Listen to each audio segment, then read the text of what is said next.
त्रिदलीय संघर्ष, हर्षवर्धन की मृत्यु तथा चालुक्य शासन के पतन।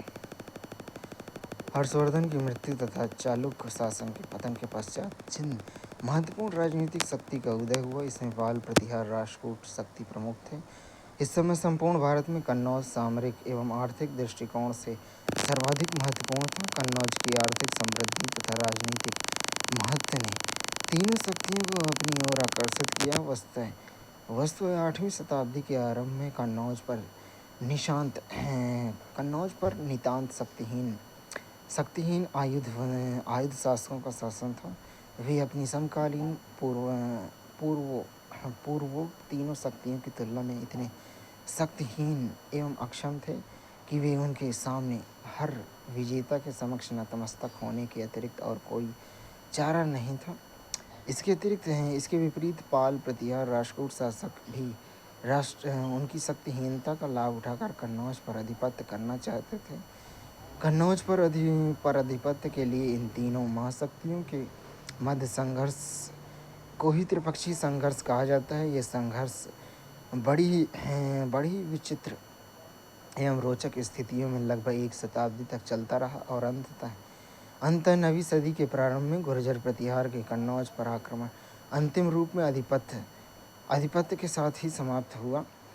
त्रिदलीय संघर्ष के दो प्रमुख कारण थे। पहला यह कि विभिन्न शक्तियों द्वारा कन्नौज पर नियंत्रण स्थापित करने का प्रयत्न करना। हर्ष के काल में ही कन्नौज उत्तर भारत में शक्ति और एवं प्रतिष्ठा का वही प्रतीक बन गया था जो कि मौर्यों तथा गुप्तों के समय पाटलिपुत्र का था। जैसे प्रकार पाटलिपुत्र की राजधानी से के रूप में सामरिक महत्व अत्यधिक था, क्योंकि यह विभिन्न नदियों के द्वारा सुरक्षित था। उसी प्रकार कन्नौज का इस समय व्यापक आर्थिक महत्व था। विभिन्न नदियों की उपस्थिति के कारण व्यापारिक मार्गों की सुगमता थी तथा वस्तुओं को एक क्षेत्र से दूसरे क्षेत्र में ले जाना सरल था। कन्नौज के अतिरिक्त पालों तथा प्रतिहारों के मध्य बनारस से बिहार तक के एक बड़े क्षेत्र पर कब्जे जमाने के लिए भी आपस में संघर्ष हो रहा था। इस त्रिपक्षीय संघर्ष में कन्नौज पर प्रभुत्व स्थापित करने की सर्वाधिक आतुरता प्रतिहारों में दिखती है, क्योंकि इस समय राष्ट्रकूटों के द्वारा जो समकालीन भारत में विजय हो गए थे, प्रतिहारों पर लगातार प्रहार किया जा रहा था। अंततः प्रतिहारों का मुख्य मकसद था राष्ट्रकूट के पड़ोस से हटा जाएं। ज्ञातव्य है कि मालवा पर उन दिनों प्रतिहार शासन था तथा मालवा के ठीक दक्षिण का क्षेत्र राष्ट्रकूटों के नियंत्रण में था। राष्ट्रकूटों को कन्नौज की समृद्धि तथा उत्तर भारत की कीर्ति पताका फैलाने की लालसा ने उन्हें त्रिपक्षीय संघर्ष में भाग लेने के लिए प्रोत्साहन दिया।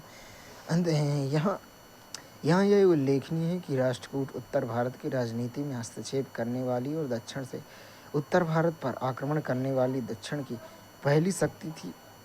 उन्होंने समकालीन उत्तर भारत की राजनीति में वही भूमिका निभाई जो परवर्ती काल में मराठों ने निभाई थी। त्रिपक्षीय संघर्ष की वास्तविक पहल प्रतिहार शासक वत्सराज द्वारा कन्नौज पर हमला करने से हुआ। इसके जवाब में पालों ने भी आक्रमण किया, परंतु उन्हें युद्ध में प्रतिहारों से परास्त होना पड़ा। उसी समय राष्ट्रकूट शासक ध्रुव ने प्रतिहारों पर आक्रमण कर संघर्ष को त्रिपक्षीय बना दिया। इस आक्रमण से प्रतिहार शासक पराजित हुआ, जिससे पाल शासक धर्मपाल को संभलने का मौका मिला। अपनी विजय के बावजूद ध्रुव को वापस दक्कन लौटना पड़ा। इस प्रकार त्रिपक्षीय संघर्ष का पहला चरण समाप्त हुआ। संघर्ष के द्वितीय चरण में राष्ट्रकूट अनुपस्थित रहे तथा संघर्ष मुख्य पाल शासक धर्मपाल तथा प्रतिहार शासक वत्सराज के मध्य केंद्रित रहा। इस चरण में पाल शासक धर्मपाल को तब महत्वपूर्ण सफलता हाथ लगी जब उसने कन्नौज की गद्दी पर अपने अधीन चक्रयुद्ध को स्थापित करने में सफलता पाई। इस अवसर पर अनेक राजा उपस्थित थे तथा उन्होंने सर्वसम्मति से धर्मपाल को शकलोत्तरापथ के रूप में स्वीकार किया। 11वीं सदी के गुजराती कवि कवि सोढ़ियल के लेखक में इस सभा की चर्चा मिलती है। त्रिपक्षी संघर्ष का तृतीय चरण प्रतिहार शासक नागभट्ट द्वितीय, पाल शासक धर्मपाल तथा राष्ट्रकूट शासक गोविंद तृतीय के मध्य संघर्ष हुआ। धर्मपाल द्वारा कन्नौज पर किए गए नियंत्रण से प्रतिहार शासक को धर्मपाल पर आक्रमण करने के लिए प्रेरित किया तथा मुंगेर के युद्ध में उसने धर्मपाल को बुरी तरह पराजित भी किया। परंतु उसी वक्त पुनः राष्ट्रकूटों ने प्रतिहार राज पर आक्रमण कर दिया। गोविंद तृतीय के नेतृत्व में हुए इस हमले की वजह से यहाँ एक तरफ धर्मपाल को पुनः शक्ति प्राप्त करने का मौका मिल गया, वहीं कन्नौज पर प्रतिहार नियंत्रण भी स्थायी नहीं हो सका।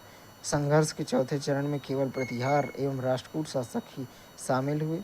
इसी चरण में राष्ट्रकूट शासक गोविंद तृतीय ने नागभट्ट को पराजित कर मालवा का क्षेत्र छीन लिया तथा वहां पर अपने अधीन उपेंद्र को स्थापित कर दिया। संघर्ष का पंचम चरण सिर्फ पालों तथा प्रतिहारों के मध्य लड़ा गया। इस काल तक प्रतिहार शासक राष्ट्रकूट हमले से उबर नहीं सके। इसका फायदा धर्मपाल तथा उसके उत्तराधिकारी देवपाल ने उठाया तथा एक विस्तृत भूभाग पर अपना नियंत्रण स्थापित कर लिया।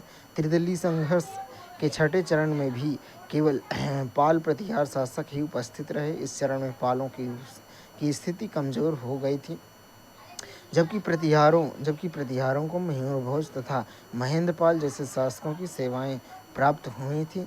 मिहिर भोज अंततः कन्नौज को अपनी राजधानी बनाने में सफल रहा।